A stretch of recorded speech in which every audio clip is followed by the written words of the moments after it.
সকালে উঠিয়া আমি মনে মনে বলি সারাদিন আমি যেন ভালো হয়ে চলি, আদেশ করেন যাহামু গুরুজনে, আমি যেন সেই কাজ করি ভালো মনে।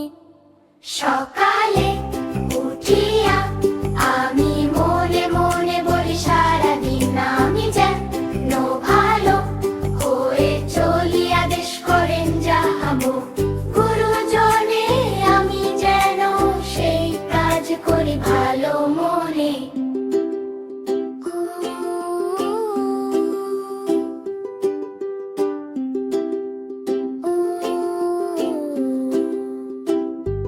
সকালে